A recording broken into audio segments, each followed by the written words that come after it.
Twice, the Targaryens tried to conquer Dorne with soldiers. Twice, they failed. Only when the Dragon Kings came bearing husbands and wives did my ancestors relent and agree to join their 7 kingdoms. House Martell could have waged war until the end of days. But how could we resist a peace we could take to bed? For centuries, the Iron Throne had no more loyal ally than the princes of Dorne. Since we had never fallen to them, we kept our ancestral title. Perhaps this is what drew Rhaegar Targaryen to us. His royal parents had not produced a sister for him to wed, so he had to look elsewhere for a princess. And there was only one in Westeros, Elia of House Martell, my sister. She was not the most beautiful woman in the world or even in Dorne, but rare for a woman from our land, her flower came with no thorns. She was kind and clever, with a gentle heart. I loved her. I feared for her. For years I fended off lesser men from her. But when Rhaegar came, even I failed. He was beautiful and the crowned prince of the 7 kingdoms. And our mother had worked so hard to secure the match, how could Elia not accept him? They were wed, and he took her from her home, from those who loved her and would die for her, and locked her in his red keep above his sty of a city surrounded by false friends. She bore him a daughter and a son, though each almost cost her her life. Elia loved Rhaegar. She obeyed him, and he chose to steal away Lyanna Stark, a pale northern girl whose veins ran with ice like all her people. Instead of disciplining his faithless son, King Aerys executed the Starks when they came seeking justice, and ignited a revolt. I know how the Maesters describe the war now, but calling it Robert's Rebellion does not change what it was. The War of the Usurper. Dorne sided with the crown, for when we swear oaths, we keep them. We needed no threats from King Aerys, though he made them anyway, locking Elia and her children in the Red Keep to ensure our loyalty. Even in his madness, he knew that no true Dornishman would ever take up arms against our beloved princess, and that we would fight to the death for whichever side she was on. At the Trident, Dorne lost 10,000 men and 2 princes, my uncle in the Kingsguard and Elia's gallant husband, Prince Rhaegar, who was too slow or too arrogant for Robert's war hammer. As Robert's army marched on King's Landing, the Mad King sent his own wife and child away, but kept my sister and hers inside. In his madness, Aerys thought that the Dornish had betrayed his son at the Trident, and was only too happy to welcome his one true friend back into his ranks, Tywin Lannister. Lord Tywin's army sacked his friend's city while Lord Tywin's son murdered the king he'd sworn to protect. All this could have been forgiven. War is terrible, and men must become terrible to wage it.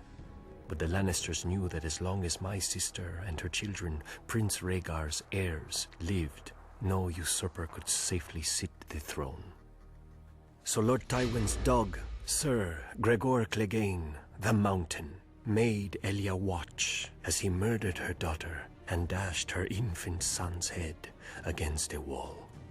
Then, with her baby's blood still on his hands, he raped my sister and murdered her.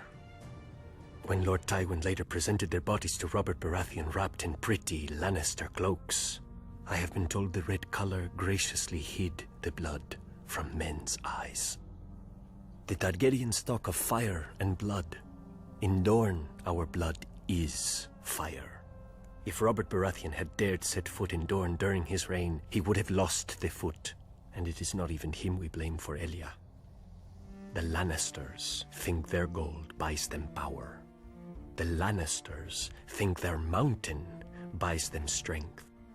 But if they want peace, they cannot buy it with mountains of gold or one mountain of steel. They must pay in blood.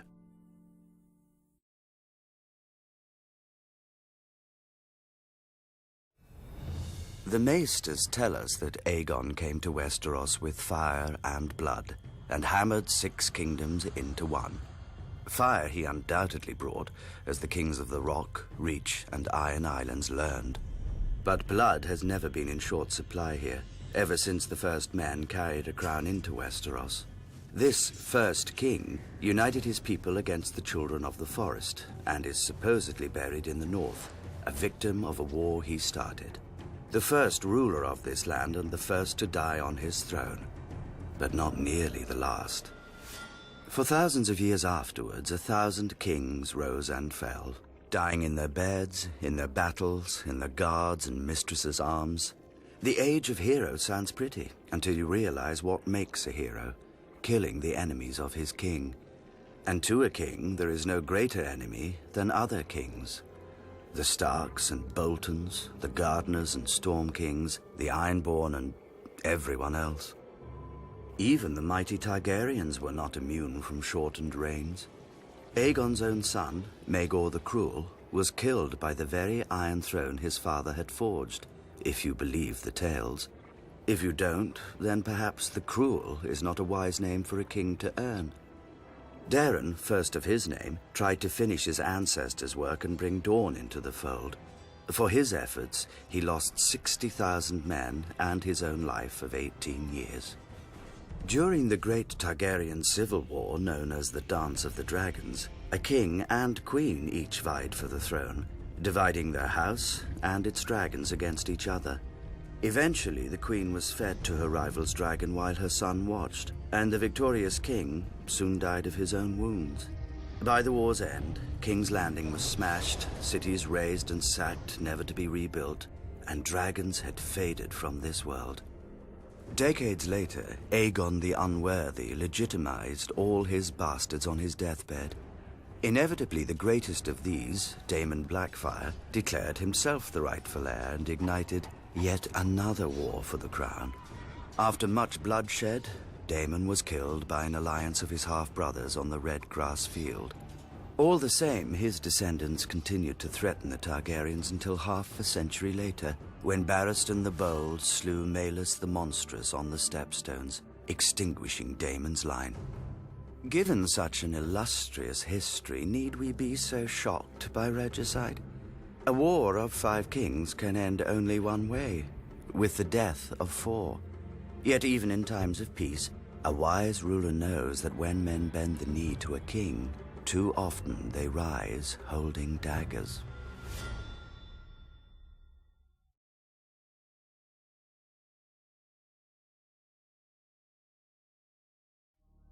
Any man who calls a poison a woman's weapon is a traitor to his fellow men. A dagger, arrow, axe, these are the arms of passion.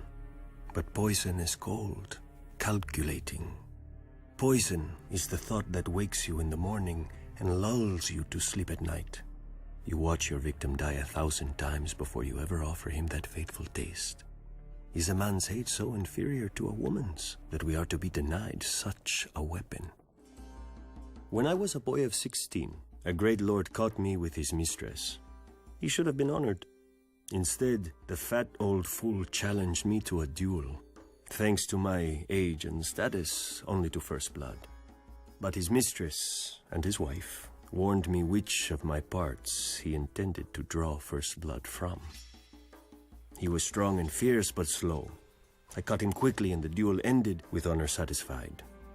Then his wounds festered, and he died. Ever since, men have called me the Red Viper, a name that never fails to draw a laugh from me, as if a single serpent was all I knew of venom. Essence of nightshade is the gentlest of poisons. A drop dissolved into wine will slow a pounding heart and stop a hand from shaking. 3 drops will grant a night of deep and dreamless sleep. 10 drops, and you will have a sleep that does not end. Basilisk blood. It will give cooked meat a savory smell, but if eaten, it produces violent madness, in beasts as well as men. A mouse will attack a lion after a taste of basilisk blood. But to a man who knows his art, is not passion a form of madness? Widow's blood forces a man's bladder and bowels to fail. He drowns in his own poisons, a slow and painful death. It has earned its name many times, I am sure. The tears of Lys, a rare and costly poison. Clear, tasteless, and odorless. Dissolved in wine or water, it eats at a man's bowels. He dies in agony, which will not appear unusual if the victim is old or sickly. A favorite tool of impatient heirs. Across the world, on certain islands of the Jade Sea, grows a certain plant. The leaves must be aged and soaked in a wash of limes, sugar water, and certain rare spices from the Summer Isles. Afterward, the potion must be thickened with ash and allowed to crystallize. The process is slow and difficult, the necessaries costly and hard to acquire. The alchemists of Lys know the way of it, and the faceless men of Bravos and the Maesters. Dissolved in wine, it makes the muscles of a man's throat clench tighter than any fist. A victim's face turns as purple as the little crystal seed from which his death was grown. And so we call it the Strangler. Which of these vials would I take from its shelf, you may ask? None. To kill a man at his table or in his bed bores me. To toil hours over a boiling pot, measuring and stirring, bores me. How life begins is always entertaining, and my kind must make sure its end is worth our wait.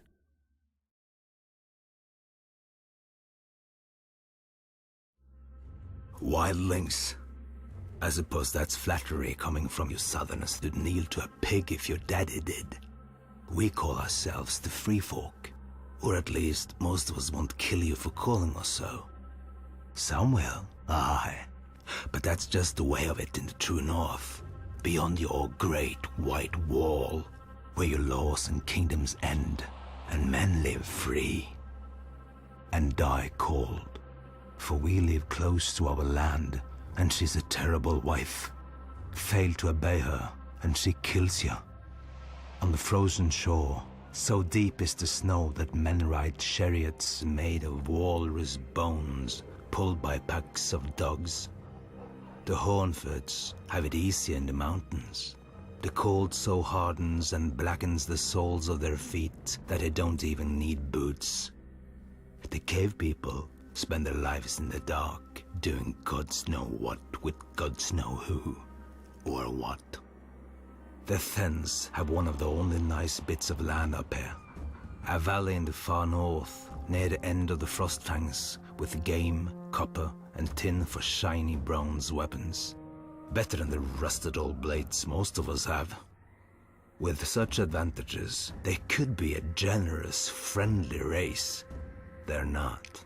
As young boys, they burn their faces and rub ash and dirt into their wounds. Scars more than their face, I think. They follow their Magnar, who's the kind of man who can rule these kinds of men. I know what you southerners are thinking, and no, the Magnar is not a king. More like their god, though not one you'd care to follow if you don't sleep with your eyes open. Then there are the Giants, a proud race as old as the Frostfangs and about as tough. They speak the old tongue, when they speak at all, though they understand more common than they let on. They're not the monsters you southerners think. Once I was caught in a winter storm so cold, I knew I'd freeze to death before it broke. Lucky for me, I stumbled on a sleeping giant, cut open her belly, and crawled right up inside her. Kept me warm enough, but the stink nearly done me. The worst thing was, when she woke up, she took me for her babe. Suckled me for 3 whole moons before I could get away. Hehe. Aye, but there's times I still miss the taste of giant's milk. I thank the gods she was in a good mood, and lacked a husband. An angry giant, you want no part of that. Whatever our differences, one thing unites us. When we look south, we see hundreds of feet of ice piled high, manned by shivering crows in black cloaks. Our wardens penning us up here, warning us away from warmer lands, softer beds, and prettier girls. But the cold winds are rising. The Hornfoots couldn't stand against them, nor the Thens, nor the Giants. First they kill you, then they send your dead against you, We faced extinction, every one of us. But then man's raider came to us and rallied every nation of the free folk, as no man ever has. He was a crow once, and knows your ways. For thousands of years, we've sucked fear of your kind from our mother's teat. We've been on one side of the wall, and you on the other. No more. One of these nights, you're going to hear a knock on your front door. You best not answer.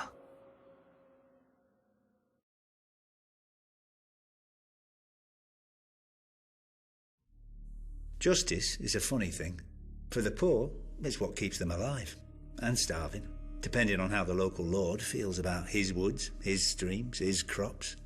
For the rich, justice is what you get if you're not careful enough. Or rich enough. Usually how it works is, you commit a crime and the local lord sends his guards after you. Or your victim's family kills you and the guards go after them instead. Or you do nothing and the guards come after you anyway. Either way, someone is brought before the Lord and he decides what's to be done. Could be a fine if you're rich enough to pay it. Otherwise, it's the dungeons, the chopping block, or the wall. You'd think most folks would choose the wall. The north is nasty, dark and cold, but so are most dungeons, and every man knows how the Night's Watch earn their name. All they can do is watch. I don't blame the men who choose a quick chop rather than life without one of its few joys. If you're in the capital, it's the King's Justice who takes your head. Elsewhere in the south, the headsman of the local lord. But in the north, it's the lord himself. The man who passes the sentence should swing the sword, they say up there. Sounds noble, but given some of the northern lords I've met, they just don't want anyone else spoiling their fun. If you're so unlucky to be in the Vale when you're caught, you might never make it to sentencing thanks to their sky cells. Open on one side to a long fall, with the floor sloping down towards it like a woman's thighs. After a few days, they say the sky starts calling to you. Men jump with smiles on their faces, expecting the wind to lift them into the sky. It doesn't. To think Lord Tyrion was one tit-shaped cloud away from death. Lucky for him, he was highborn. If your family honour goes back hundreds of years to a time when your ancestors hit other men harder than they were hit, you have another option. Trial by combat. You either fight your accuser, or you both pick champions to fight on your behalf, and the gods will favour the righteous man. As long as he's also the strongest, the quickest, or the luckiest. Once in a long while, you may get two real high-born shits having a go at each other, and one of them might be fool enough to demand a trial by 7. Exactly how it sounds. 7 men against 7 men. Makes for a good show, I guess. But any man who's been in battle knows that the more men involved, the less skill needed, the more chance of accidents. Just ask that Targaryen prince who got his head staved in by his brother all those years ago. And all for some hedge knight. If you ever find yourself arrested in the 7 Kingdoms, just remember that justice is up to the judge. Beg him for forgiveness, or pay him for it, or ask to be allowed to take the black. But remember that he doesn't have to let you. There are plenty of lords out there who think hands and heads are great decorations for their spikes. The Septons claim that justice is of the gods. Nice of them to keep it up there to themselves.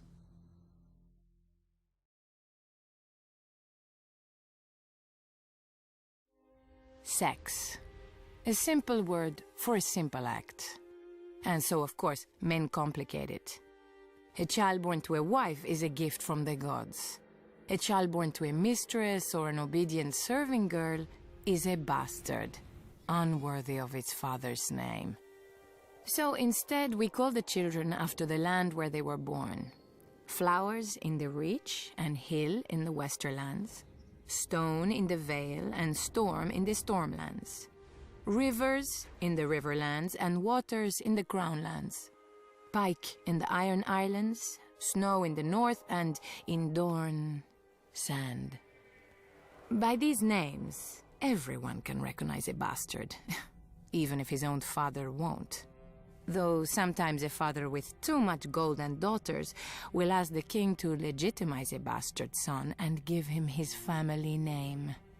If his wife objects, the next one does not. But sometimes the gods play their jokes, and later his wife will give him a true-born son of their own. When this happens, well, children die all the time. so do fathers. Even the beautiful Targaryens had bastards when brothers tired of their sisters. Many took the name Blackfire after the Conqueror's own sword. When Aegon the Unworthy legitimized all his bastards on his deathbed, they rose up against his true-born heir. Westeros bled. Dorne yawned. For most of Westeros, the Blackfire Rebellion only proved what they already knew. Bastards are treacherous, born of lust and shame. But here in Dorne, lust is not shameful. We know that bastardy does not make a man more treacherous than another. Man does not need the help.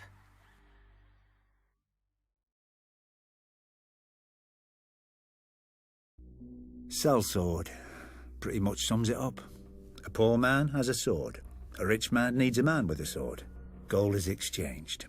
If the poor man knows how to use the sword, maybe he becomes the rich man. One way or another. I'm sure sellswords have a long and illustrious history, but if you meet a sellsword who knows it, best hire someone else. A sellsword should be good at one thing, getting paid to kill people. It's not an easy job. Most people try to kill you back, and at least a few of them know how. The ones that don't, well, they often come in enough pretty armour to ruin an afternoon. A lot of high lords turn their noses up at sellswords. They say they can't trust a man who sells his allegiance to the highest bidder. I don't blame them. Much cheaper for them to own an army from birth, either by people being on their lands or by their ancestors swearing a few oaths. But here's the thing. No sellsword has ever fled from the winning side. If your hired companies are running away from you, it's because you're not on that side, and you didn't pay them enough to die with you. Not that you could. Sellswords don't get rich dying for their lords. Sellswords don't really get rich. Some of the Eastern companies on Essos do fine. The Golden Company, the Second Sons, the Windblown. Always a bit of fighting to be had in the free cities. Even if those merchant princes can be as tight as an old man's cunt. But then you're stuck in the heat and dust, hoping some dumb rich prick doesn't try to hire your company to fight Dothraki, because your dumb greedy captain would probably take it. Hedge knights, now, are a different breed. Take a sellsword and remove the scents. They get their name from where they sleep, under the edges of the Seven Kingdoms, in ditches, in stables. They don't have the family name or the purse like real knights, so they spend all their money on armour and a horse, and ride in tourney after tourney in the hope of impressing some lord or winning some prize. One loss, and a lot of them are ruined. They can't ransom back their armour, even if they win. Think what a knight's good for. Killing men. You know how you train for killing men? By trying to kill men. Not prancing round with a blunted stick, bowing and waiting your turn.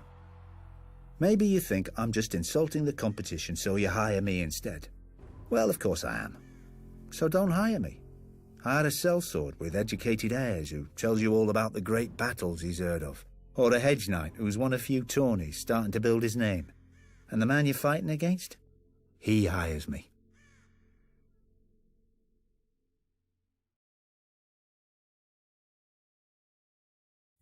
From the east coast of the Vale, the Fingers reach out into the narrow sea.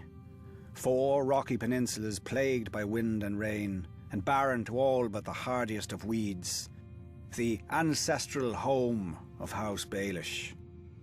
Our house began with my great-grandfather, a Bravosi sellsword who came to the Vale at the invitation of House Corbray. My grandfather raised himself to the status of hedge knight, and even managed to acquire a bit of land and a keep on the smallest of the Fingers, though I do believe he often missed sleeping under his titular hedges. The only thing worse than owning a dreary and desolate land is owning only a small portion of it.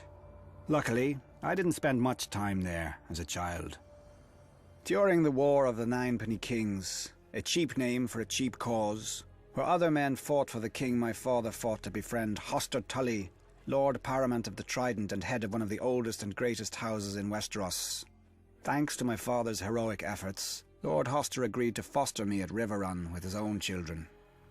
Until then, my whole world had been a small tower on the gull-stained rocks of the Fingers.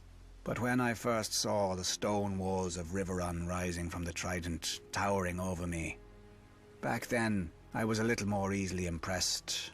The boy in me thought the gods themselves must live in such a place. I soon learned otherwise. Lord Tully's son, Edmure, was quick to ensure I would never forget myself in their house. He nicknamed me Littlefinger, after my size and homeland, and the name was just cruel enough to stick. His sisters, Lysa and Catelyn, made me a pawn in their kissing game, traded back and forth between them for practice. Needless to say, I enjoyed spending time with them more than Edmure. As we grew older, the game began to change, as all games do. Lysa grew more bold, and Cat more demure. When Lord Tully announced Cat's betrothal to a brute from the north whom she'd never met, I realized her duty would outweigh any feelings she had for me. Fool that I was, I challenged this Brandon Stark to a duel for her hand. He was a warrior, I was a boy. If Cat had not intervened, he would have killed me and laughed over my corpse. For my insolence, Lord Tully banished me from Riverrun. No matter. I had learned everything I needed by then. I would fight my battles not with swords, but with wits, where few men could match me. Even then, House Baelish might have died out on the rocks of the Fingers. I was again a poor lord, with no allies and no prospects, except, if I were lucky, the daughter of a middling merchant. Then, opportunity arose. The Mad King executed that Brandon Stark and incited a rebellion. My old friend, Lysa Tully, was married off to Jon Arryn, Lord of the Vale, to cement the alliance against the Iron Throne, bringing her within my circle again. I quickly capitalized on our former affection and persuaded her to have me appointed as controller of customs at Gulltown, the Vale's greatest port. Wars burn gold like wildfire. When I increased the port's income tenfold, her husband took notice of this lowly lord from the Fingers, and when the new and profligate King Robert needed a master of coin who could find gold where no one else could, why, Lord Arryn knew just the man. Once, House Baelish had no lands, no name, and no gold. Now we have quite a lot of each. What new rung will the next generation climb? Let us not be hasty. I'm not finished yet.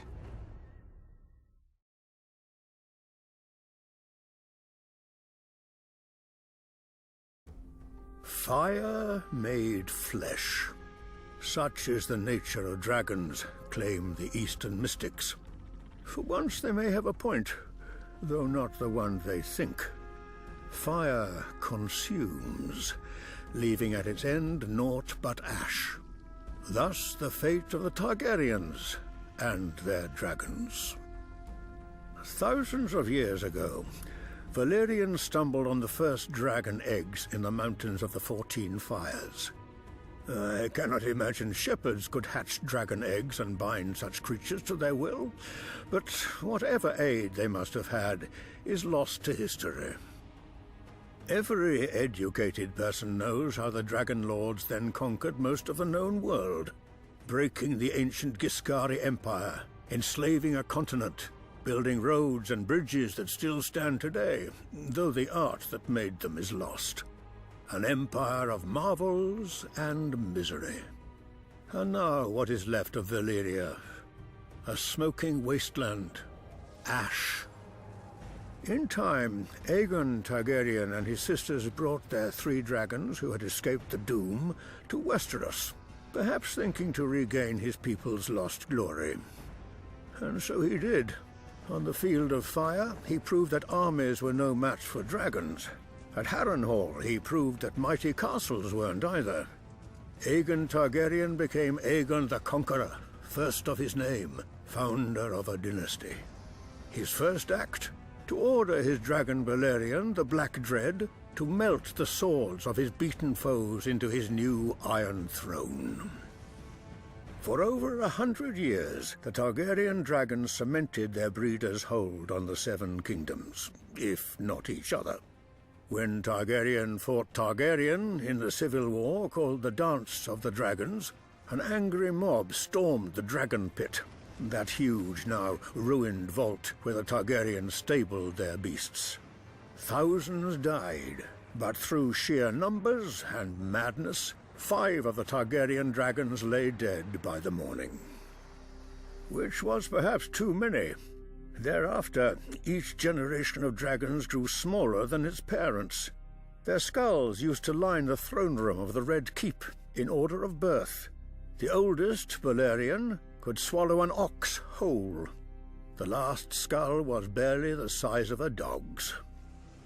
Yet the Targaryens never stopped trying to revive their dragons. Aerion Brightflame drank a draught of wildfire and burned to death. Aegon V tried to hatch stone dragon eggs with sorcery and burned to death. Against these, Aerys II looks almost sensible. He only burned other men to death.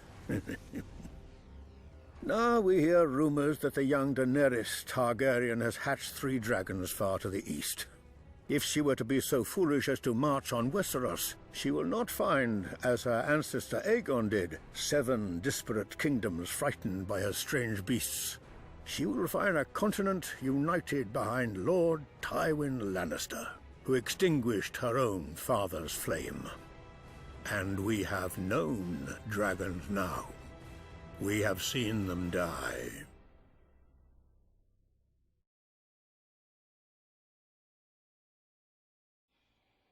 Most boys dream of becoming a Kingsguard. Rich boys from good families get a chance. Smart boys stay at home and sing songs about them instead, opening purses and thighs, because the Kingsguard isn't really good for much else. There was one Kingsguard, I forgot the bastard's name, who swore an oath to his dying Targaryen king to crown his daughter after him. The very night that king died, this Kingsguard crowned the king's son instead. When an old man on the small council dared to protest, this honourable knight opened his throat. Bastard died in the very civil war he started, along with the old king's son, daughter, and most of their dragons. And the Kingsguard? All that duty and honour, and not enough brains to figure out which Targaryen to give it to. Twin brothers even ended up on opposite sides, died with tears on their cheeks as they cut each other down. I suppose I should think that's tragic, but stupid men do stupid things every day, and nobody cries over them.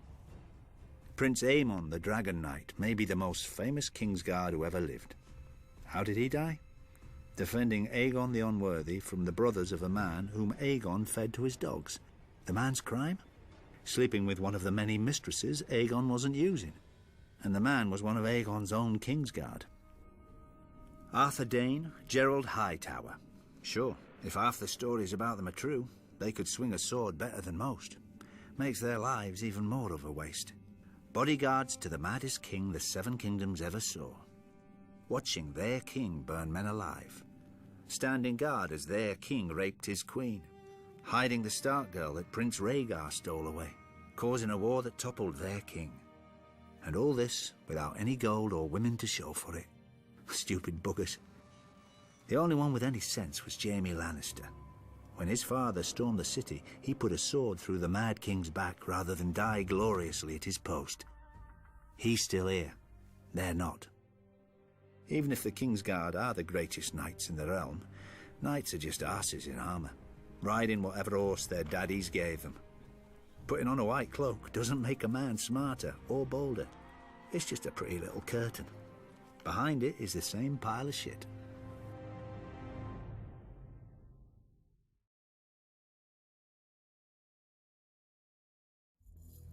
You can hear a Maester coming long before you see him, thanks to the jangling chains he's forced to wear around his neck.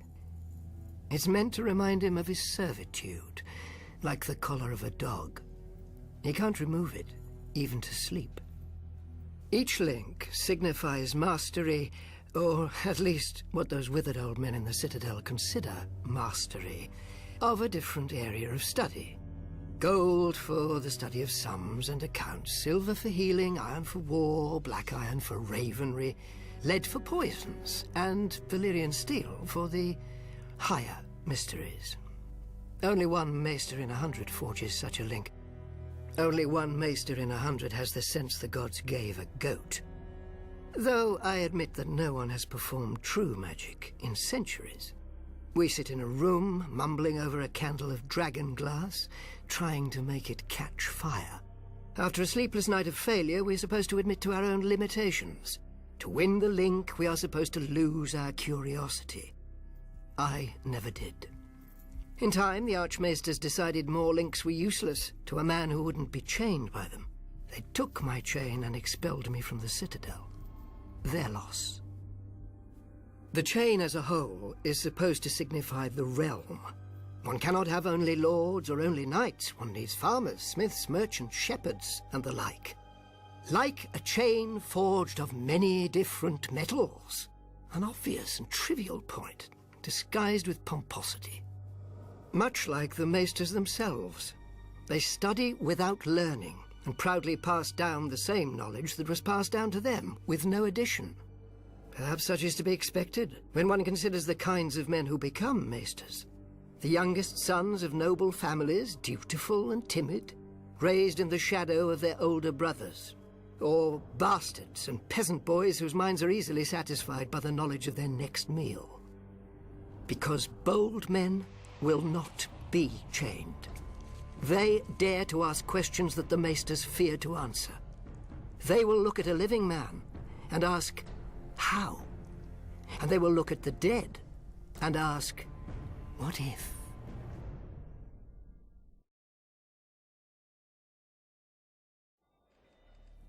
The Iron Bank dates from when Braavos was still the secret city, filled with runaways and refugees from the Valyrian slave lords. The first tradesmen to achieve success realized that if they pooled their resources, they could loan money to their less fortunate fellows and build a better Braavos. For a profit, of course. First, they needed a space to store their combined gold, safe from thieves, and more importantly, each other. For the business rivalries that created their fortunes were not easily put aside. They found an abandoned iron mine outside the city, and sealed its only entrance with heavy gates and bars, and set guards supplied by every principal investor. Each guard watched the gate, and the other guards. Over time, this distrust vanished as the investors gave up their other businesses and poured their energies into the new endeavor, now called the Iron Bank, after the mine. We've since moved to more spacious quarters, but we still keep our first vault, not merely to remind us of our roots, but because we did not become the world's greatest repository of wealth by wasting assets, no matter how minor. If you're an aspiring merchant, you come to us to buy ships and goods. If you're an aspiring shopkeeper, you come to us to buy your shop. Whatever you need in this world, we are the conduit. Even a throne can be yours if you're an aspiring king, or stay yours if you're a sitting one. Just ask House Lannister of Westeros. We are not the only bank in this world. Every free city has its own, but when those banks need gold, they come to us. We lend to princes, kings, merchants, and tradesmen. If a prince or king can't pay us back, well, the world lacks for loyal men, not ambitious ones. We simply fund the rise of new princes and kings, and they tend to honor our investment. If a merchant refuses to repay us, well, the vicissitudes of trade are well known, and Braavos is full of men who are not. One way or another, the Iron Bank will have its due.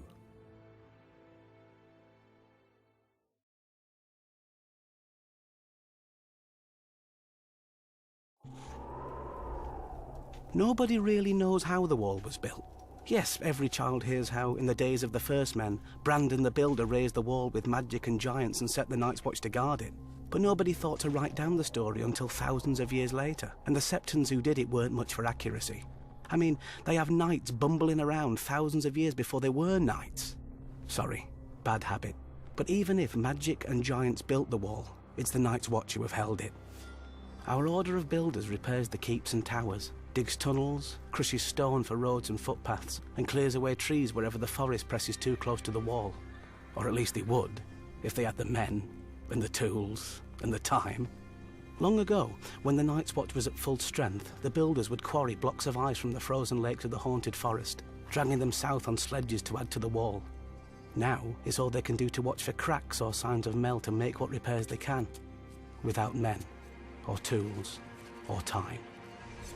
The Order of Rangers is the fighting heart of the Night's Watch. They ride beyond the wall, fighting and trading with wildlings, surviving shadow cats and snow leopards. The Rangers are meant to scout out threats to the wall and return to report. And they did, back in the days when men could go north and come back alive. Now they just come back. The Order of Stewards keeps the watch alive. We hunt and farm, tend the horses, milk the cows, gather firewood, cook the meals and bring supplies from the south. Not so heroic, I know, but since the Night's Watch doesn't starve or freeze, I guess we're the only order that still does everything it's supposed to. Without all of us guarding the wall together, well, it probably still wouldn't have ever fallen. Solid ice rising hundreds of feet into the air and running hundreds of miles to the sea. No army is smashing it anytime soon, which is why our enemies have never tried. Well, not directly. The brothers Gendel and Gorn, kings beyond the wall, went under the wall, through ancient caves buried deep in the earth. But on the way back they took a wrong turn and were lost in the darkness. People say that their children's children's children are still down there, looking for a way up, or for more food to find its way down. When our rangers found Arson Isaac's picking away at the wall, he was almost halfway through. The rangers decided not to disturb him and sealed the way behind him with ice and stone and snow. Some say if you press your ear flat to the wall, you can still hear Arson chipping away with his axe. 100 years ago, another king beyond the wall, Raymond Redbeard, realised the wall's size is both its greatest strength and its greatest weakness. He waited for our patrols to pass and then sent climbers to the now unguarded stretch of the wall. When they reached the top, they dropped ropes and ladders for thousands more wildlings to clamber up. The Night's Watch didn't even know his army had crossed until after the Starks and Umbers had cornered and destroyed him. And that was 100 years ago, when the Watch had many more men than now. Lucky for the Night's Watch, the wall isn't without its own defences. Besides being incredibly tall and thick, the wall is also treacherous. Many times a patrol will find the broken corpses of wildlings who've tried to climb the wall, only for a piece of it to break off mid-climb, or to have their holds slip as the sun melted the ice just enough. When the light strikes the wall just right, it can even look like it's weeping. 1,000 years ago, the Night's Watch could have lined up shoulder to shoulder along the wall, all the way from Eastwatch by the Sea to the Shadow Tower, to meet Mance Rayder and his army. But now, Mance isn't bothering to find tunnels under the wall or climb over it. He was a sworn brother once. He knows that the glory of the Night's Watch is behind us. Mance is going to try what no man ever has. He's going to come through the wall. One day, I hope Maester's write stories about how we beat him back. Because if we don't, there may not be any more stories to write.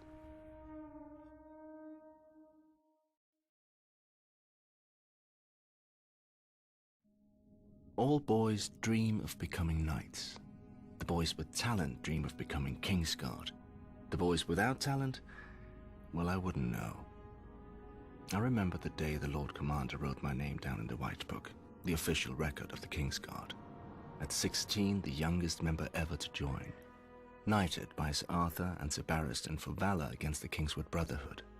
An outlaw had decided to try his luck against a lowly squire. He wasn't using his head, so I took it off him.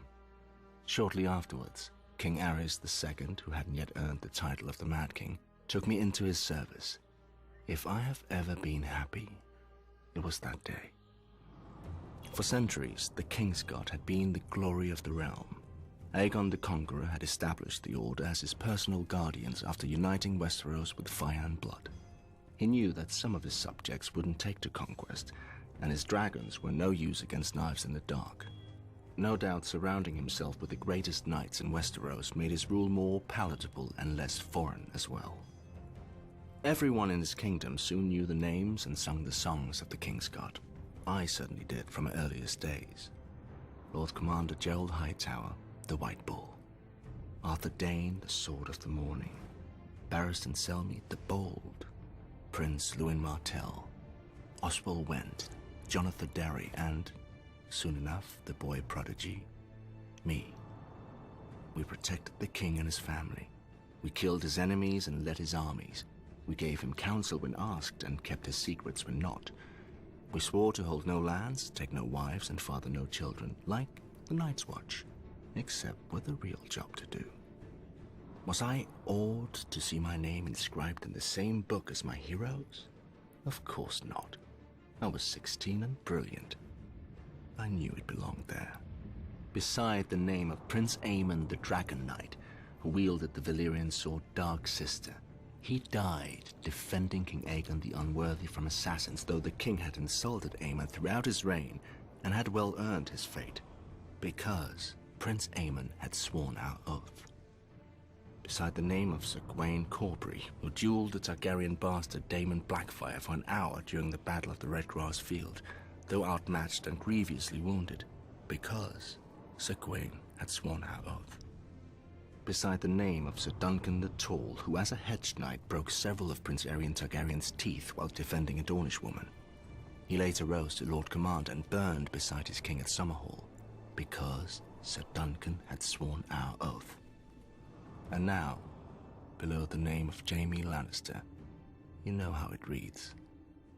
What I did, even though I had sworn our oath. That was years and a hand ago. When I joined the Kingsguard, I fought beside legends in the flesh. Their kind is dust now, and the men who have taken their place? Mud. Sir Boris Blunt, the fat. Sir Marin Trant, the forgettable. Sandor Clegane, the dog who tucked tail and ran. Like mud, their names soiled the White Book, almost as much as mine.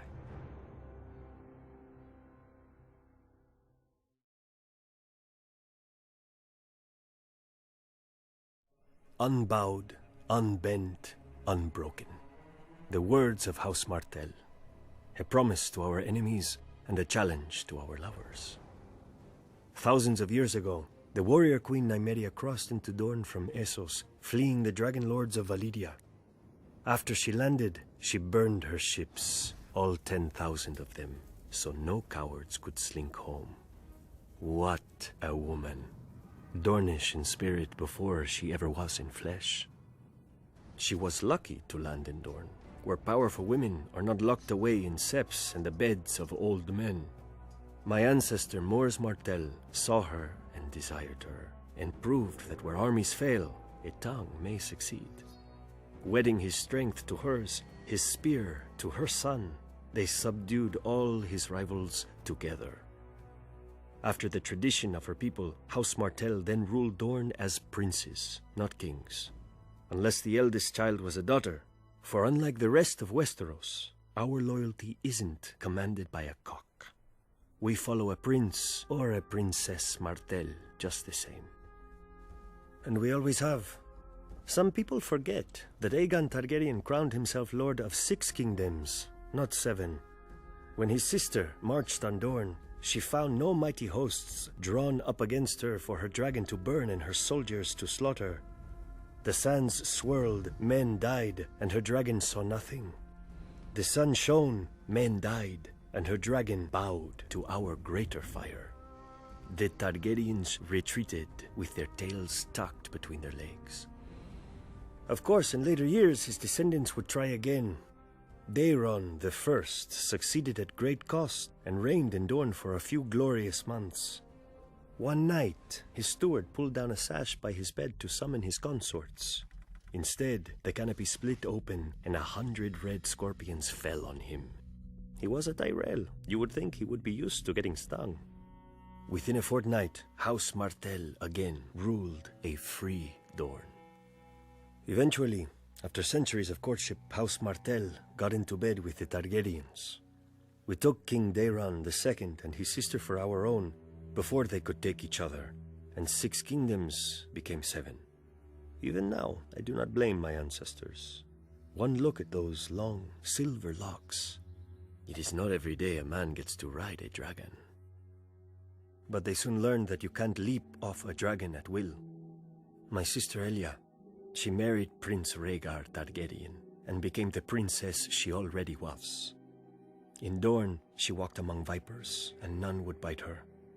In King's Landing, she found herself surrounded by lions. When Robert Baratheon rebelled against his rightful king, his future father-in-law, Tywin Lannister, ordered his beast, Gregor Clegane, to rape and murder my sister, along with her helpless children. And men called the Lannisters heroes. Now, Lannisters sit on the Iron Throne, surrounded by the blasted swords of Aegon's broken foes. I wonder if they remember, as I do, that none of those swords are ours. I wonder if they see, as I do, my sister's red blood soaking into the stones of their precious red keep. Maybe they need reminding. The lion may be a mighty beast, but pride always lifts his gaze to the horizon, never seeing in the grass the viper.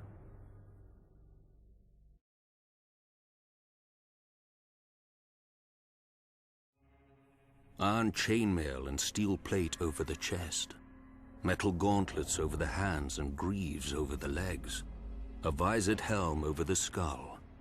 A knight in full armor can shrug off swords, spears, and axes, but Valyrian steel slices through his protections like so much cloth. As advanced as iron is from bronze, so is Valyrian steel from ordinary steel, lighter yet stronger, and nothing holds an edge like it. If you take a whetstone to a Valyrian blade, you'll need another whetstone, and maybe another hand to hold it. Nobody knows how the Valyrians forge their steel. Less than a handful of smiths can now even reshape it. The process, like so much of their civilization, was lost in the Doom. Many claim they wove magic spells into the molten metal and blasted it with dragonfire. When you see a Valyrian blade, smoky and dark as if drinking in the sun and rippling with 1,000 folds, you may not scoff so loudly. The Valyrian steel that exists now is all there will ever be. Some survives in the citadel with the Maester's chains, where a link of Valyrian steel signifies study of the higher mysteries, whatever those are. Some drifts through the world as prize daggers and jewelry for rich merchants. I've even seen a Dothraki Arak. But much more of Valyrian steel lives on in the great houses of Westeros as their most treasured possession. A sword passed down from father to son for generations. Ice of House Stark. Heartsbane of House Tarly. Lady Forlorn of House Corbray. But even precious treasures can be lost. Aegon Targaryen's Blackfire and Visenya's dark sister disappeared in Daemon Blackfire's rebellion. A foolish king of the Rock took House Lannister's Bright Roar to Valyria, and neither blade nor man was seen again. And then there are the swords that are not lost, but lose their owners. For 5 centuries, Longclaw was the pride of House Mormont, my house. Even penniless and in great debt, I chose to sell men rather than the sword. And when my shame became known and I fled Bear Island for the east, I left it behind for my father, to hold it for a worthier heir. Valyrian steel is a wonder of the world, sharper than wits, truer than men, rarer than virtue. But even its edge cannot cut so deeply as a son's failure, nor its value match that of redemption.